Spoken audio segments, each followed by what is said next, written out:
दोस्तों, आज हम आपको इंट्रोडक्शन ऑफ फिजिक्स पढ़ाएंगे। इंट्रोडक्शन ऑफ फिजिक्स पढ़ाने से पहले हम आप से गुजारिश करेंगे, ये मत देखिए कि हम कहाँ पढ़ा रहे हैं, ये देखिए कि हम क्या पढ़ा रहे हैं। इससे पहले एक गुजारिश हम और करेंगे, आप यहाँ पर भाषा पे ध्यान मत दीजिएगा। हम जो भी शब्द जिस भी भाषा में लिखेंगे उसको पूरी तरह से आपको समझाएंगे और उसका अर्थ भी समझाएंगे।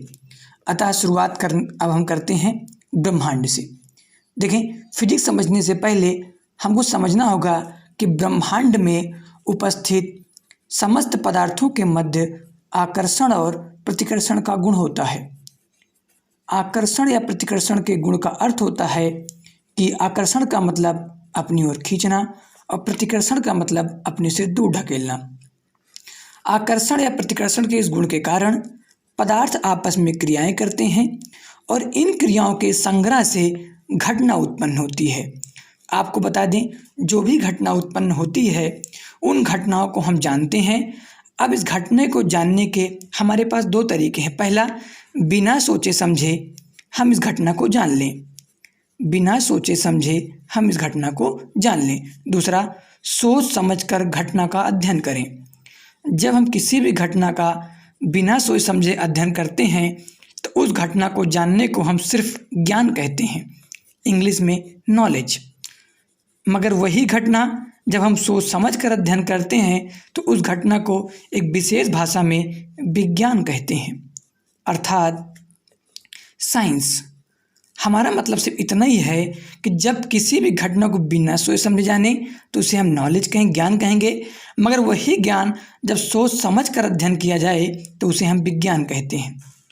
मतलब सिर्फ इतना सा है कि सोच समझ कर किए गए अध्ययन विज्ञान कहलाती है। अर्थात किसी भी घटना को सबसे पहले उसे सोचें समझें, अर्थात प्रयोग करें, परीक्षण करें। तत्पश्चात उसमें से प्राप्त तथ्यों पर हम तार्किक विश्लेषण करें और इस प्रकार की घटना को जो भी अध्ययन होगा उसे हम विज्ञान कहते हैं। एक लाइन में हम आपको समझाना चाहेंगे, प्रयोग या परीक्षणों के द्वारा जो भी तथ्य प्राप्त होते हैं उन तथ्यों का तार्किक विश्लेषण यदि स्टेप बाय स्टेप करते हैं तो उसे हम विज्ञान कहते हैं। अब यहीं पर इसका मतलब हमने क्या बताया आपको कि विज्ञान में जो भी नॉलेज होता है वो क्रमबद्ध होता है। क्रमबद्ध का मतलब होता है कि नॉलेज स्टेप बाय स्टेप होना चाहिए। अर्थात अगर आप सपोज करिए आप खाना खाते वक्त दाल चावल रोटी हो, सबसे पहले आप रोटी और दाल को खाना प्रेफर करते हैं क्योंकि क्रम कहता है कि रोटी और दाल फिर चावल। अगर आपने क्रम को उलट दिया तो ये किसी भी रूप में विज्ञान तो नहीं हो सकता, हाँ ज्ञान जरूर हो सकता है। इसी चीज़ को आगे बढ़ाते हुए अब देखें, विज्ञान का मतलब क्या हो गया। दुनिया में घटने वाली कोई भी घटना का हम ऐसा नियम बनाएं और उस पर तर्क करना शुरू कर दें तो विज्ञान होता है। अब हम जानेंगे इसका मतलब हमारे दुनिया में कई प्रकार के ज्ञान हो सकते हैं, विज्ञान हो सकते हैं। इन विज्ञानों के रूप में सबसे पहले जो प्रकृति में घटनाएं होती हैं उसको जानने को बोलते हैं प्राकृतिक विज्ञान, उसे बोलते हैं हम प्राकृतिक विज्ञान। प्राकृतिक विज्ञान और दूसरी होती है ऐसी विज्ञान जो हम उस प्रकृति की विज्ञान को हल करने के लिए सॉल्व करते हैं, अर्थात फॉर्मल साइंस। यानी पहला है नेचुरल साइंस, वह साइंस जो प्रकृति में होती हो, और दूसरी साइंस होती है फॉर्मल साइंस। और तीसरी साइंस जो हमारे समाज से जुड़ी होती है उसे बोलते हैं सोशल साइंस। हमारा मतलब सिर्फ इतना है, प्रकृति में घटने वाली घटनाओं का अध्ययन जिसमें करेंगे उसे बोलेंगे नेचुरल साइंस, और उस नेचुरल साइंस को हल करने के लिए जो साइंस होती है उसे बोलते हैं फॉर्मल साइंस, और मनुष्य के व्यवहार की जो साइंस होती है उसे बोलते हैं सोशल साइंस। एग्जाम्पल रूप में आपको बता दें, सरकार किसी प्रकार की कोई भी योजना निकालती है तो सबसे पहले ये पता करती है कि उस योजना का हमारे जीवन में क्या लाभ है, उसका सोशल पे क्या इफेक्ट पड़ेगा। अर्थात किसी प्रकार का भी ज्ञान देने से पहले सरकार तर्क करती है, इसीलिए सामाजिक लोगों को भी सोशल साइंस के अंतर्गत रखा जाता है। अब हम आपको बता दें, नेचुरल साइंस के अंतर्गत क्या क्या आता है। फिजिक्स आता है। फिजिक्स का मतलब प्रकृति में घटने वाली घटना। केमिस्ट्री आता है, अर्थात पदार्थों के बने हुए के अंदर क्या होता है। और तीसरा होता है बायोलॉजी। बायोलॉजी का मतलब होता है जीवित व्यक्तियों की साइंस। अब हम फार्मल साइंस की चर्चा करें तो आपको बता दें, फिजिक्स केमिस्ट्री में जो भी कैलकुलेशन होता है उसे सॉल्व करने के लिए दो चीज़ों की ज़रूरत पड़ती है। पहली है मैथमेटिक्स, जिसे बोलते हैं गणित, और दूसरी है आखिर उस फिजिक्स में कौन सा तर्क लग रहा है, जिसे बोलते हैं लॉजिक। इसका मतलब फॉर्मल साइंस के अंतर्गत मैथमेटिक्स और लॉजिक आती है, नेचुरल साइंस के अंदर फिजिक्स, केमिस्ट्री और बायो। अब सोशल साइंस के अंतर्गत बात करें तो इसमें मानव व्यवहार आता है, मतलब मानव व्यवहार कैसा कर रहा है, और जबकि दूसरा आता है समाज। इसका मतलब साइंस तीन प्रकार की हो गई, प्रकृति का अध्ययन नेचुरल साइंस, अगर नेचुरल साइंस सॉल्व करना है तो फॉर्मल साइंस, और मनुष्य के व्यवहार का अध्ययन करना है तो सोशल साइंस। साइंस के तीन रूप होते हैं, परंतु हमें यहाँ पर सारी साइंसों का अध्ययन नहीं करना है, विशेष रूप से सिर्फ फिजिक्स का अध्ययन करना है। अर्थात यहाँ हम केवल फिजिक्स का अध्ययन करेंगे। फिजिक्स का अध्ययन करने का अर्थ है कि हम जानना चाहेंगे आखिर फिजिक्स होती क्या है। फिजिक्स को जानने के लिए सबसे पहले हम जाने, फिजिक्स जो है एक ग्रीक भाषा का शब्द है, और ग्रीक भाषा में फिजिक्स को फ्यूसिस से आया हुआ है। फ्यूसिस का अर्थ होता है प्रकृति।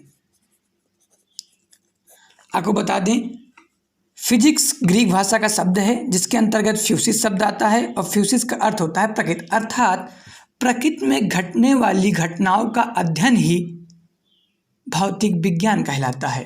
अर्थात प्रकृति में कोई भी घटना घटे और वो घटना एक विशेष रूल पर घटती है, और उस विशेष रूल और प्रकृति का अध्ययन प्राकृतिक विज्ञान या इसी को फिजिक्स कहते हैं। एग्जाम्पल के रूप में आप देखे होंगे, एक छोटा सा बच्चा जब लूडो खेलता है तो आप मान लीजिए दो भाई हैं और लूडो खेल रहे हो, तो दूसरा बच्चा जो आएगा वो ध्यान से देखेगा कि हमारा बड़ा भाई जो लूडो खेल रहा है वो 6 आने पर एक गुट्टी को खोल दिया, फुट आने पर गुट्टी को ओपन कर दिया। इसका मतलब क्या हुआ कि वो बच्चा ये समझ चुका है कि 6 आने पर वह एक गुट्टी को ओपन करेगा और पुट आने पर भी गुट्टी को ओपन करेगा। इस बात को समझते ही वह बच्चा वहाँ से जाएगा और किसी अन्य बच्चे के साथ लूडो लेगा और कहेगा कि 6 आया है अतः हम गुट्टी को ओपन करेंगे, फुट आया है अन्यथा हम गुट्टी को ओपन करेंगे। मतलब वह बच्चा प्रकृति में घट रही घटनाओं का अध्ययन किया और उसने सीखा कि 6 आने पर गुट्टी ओपन होती है और फुट आने पर भी गुट्टी ओपन होती है। मतलब प्रकृति का उसने अध्ययन किया और एक नियम बना कि 6 आने और फुट आने पर गुट्टी ओपन होती है। अर्थात एक लाइन में कहेंगे, प्रकृति का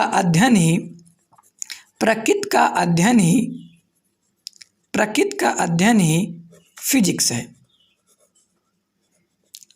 इंग्लिश में कह सकते हैं to know about the nature and its law is called physics. मतलब फिजिक्स के बारे में अगर कोई फिजिक्स पूछता है, इसका मतलब इतना हुआ कि प्रकृति में जो भी घटनाएं घट रही हैं वह प्रकृति के किसी विशेष नियम पे घटती हैं और उस विशेष नियम को ही जानना भौतिक विज्ञान होता है। आपको बता दें, भौतिक विज्ञान में जैसे एग्जाम्पल रूप में आप जानते हैं पेड़ से सेब गिरता है, न्यूटन ने देखा था। अब पेड़ से सेब गिरा, ये घटना आखिर क्यों घटी?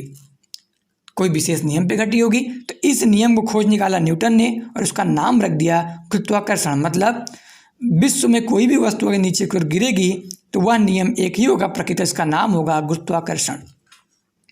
अब अगली चर्चा हम यहाँ करेंगे। आपको बता दें, हिंदी भाषी बच्चे को 2 शब्द मिलता है, एक भौतिक विज्ञान और दूसरा मिलता है भौतिकी। आपको बता दें, ये दोनों शब्द सेम होते हैं, दोनों में कोई अंतर नहीं होता है। भौतिक विज्ञान का मतलब भी फिजिक्स होता है और भौतिकी का मतलब भी फिजिक्स होता है। बस भौतिक विज्ञान हिंदी भाषा का शब्द है, जबकि भौतिकी संस्कृत भाषा का शब्द होता है। मतलब हिंदी भाषा का शब्द भौतिक विज्ञान है, जबकि भौतिकी संस्कृत भाषा का शब्द है। इसी के साथ हम आप आगे बताएं कि भौतिकी का जनक जो है, भौतिकी का जनक हम जो है न्यूटन को कहते हैं। न्यूटन। अब फिजिक्स की हमें लगता है दोस्तों आपको फिजिक्स समझ में आ गई होगी। फिजिक्स क्या है? प्रकृति में घटने वाली घटनाओं का अध्ययन और उसमें जो भी नियम लगते हैं उस नियमों की खोज ही भौतिक विज्ञान होता है। इसी के साथ अब हम जानेंगे आखिर फिजिक्स कितने प्रकार की होती है, आखिर फिजिक्स के रूप कितने हैं। वास्तव में आपको बता दें, फिजिक्स के सिर्फ दो ही प्रकार डिसाइड किए गए हैं। पहला क्लासिकल फिजिक्स और दूसरा होता है मॉडर्न फिजिक्स। क्लासिकल फिजिक्स किसे कहते हैं? बिफोर 1900 शताब्दी से पहले की जो भी फिजिक्स होती है उसे हम क्लासिकल फिजिक्स कहेंगे। यह फिजिक्स मूल रूप से न्यूटन पे बेस होती है, अर्थात न्यूटन ने ही क्लासिकल फिजिक्स को पूरा डेवलप किया है। इसी कारण क्लासिकल फिजिक्स को न्यूटोनियन फिजिक्स भी कहते हैं। जबकि मॉडर्न फिजिक्स जो आफ्टर 900 है, 1900 शताब्दी के बाद की फिजिक्स को मॉडर्न फिजिक्स कहते हैं। और इसमें बहुत सारे वैज्ञानिकों ने अपने कॉन्सेप्ट दिए हैं, मगर ज़्यादातर कॉन्सेप्ट आइंस्टीन पर बेस्ड होते हैं। मतलब क्लासिकल फिजिक्स न्यूटोनियन फिजिक्स है और मॉडर्न फिजिक्स आइंस्टीन पर ज़्यादातर बेस होती है। अब क्लासिकल फिजिक्स के अंतर्गत हम पढ़ते क्या क्या हैं, ध्यान से देखें। क्लासिकल फिजिक्स के अंतर्गत हम जानते हैं मैकेनिक्स का मतलब होता है चाल, दूरी, समय से संबंधित विज्ञान। दूसरा होता है ऑप्टिक्स का मतलब होता है प्रकाश से संबंधित विज्ञान। तीसरा होता है साउंड एंड वेव का मतलब होता है ध्वनि और तरंग से संबंधित विज्ञान। चौथा होता है हीट एंड थर्मोडायनेमिक्स, मतलब जब कभी भी ऊष्मा अर्थात ताप के बारे में अध्ययन करें तो उसे कहेंगे हीट एंड थर्मोडायनेमिक्स। और पांचवा होता है इलेक्ट्रोडायनेमिक्स का मतलब होता है जब कभी भी हम आवेश की चर्चा करें, मतलब एक विशेष गुण की चर्चा करते हैं तो उसे इलेक्ट्रोडायनेमिक्स कहते हैं।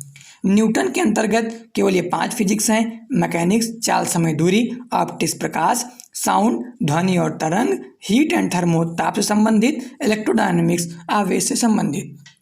जबकि आइंस्टीन के अंतर्गत न्यूक्लियर फिजिक्स का मतलब न्यूक्लियस संबंधित, और दूसरी एटॉमिक फिजिक्स का मतलब होता है एटम संबंधी फिजिक्स। तीसरा होता है कॉस्मोलॉजी, मतलब ब्रह्मांड से संबंधित, एंड स्पेस मतलब अंतरिक्ष होता है, कॉस्मोलॉजी एंड स्पेस। और चौथा, ये आपको इतना याद रखना है, चौथा होता है क्वांटम फिजिक्स। आपको बता दें, यहाँ बहुत सारे शब्द आपको समझ में नहीं आ रहे होंगे, परंतु आगे हम आपको समझाएंगे कि इन प्रत्येक शब्द का अर्थ क्या होता है, मैकेनिक्स क्या होती है, ऑप्टिक्स क्या होता है, साउंड एंड वेव क्या होता है, हर चीज़ आपको बताई जाएगी। आज हमारा उद्देश्य था आपको सिर्फ इतना बताना कि साइंस क्या है, साइंस कैसे बनी है, उसका रिलेशन क्या होता है, और फिजिक्स का मतलब क्या होता है, और फिजिक्स क्या होती है। इसी के साथ धन्यवाद।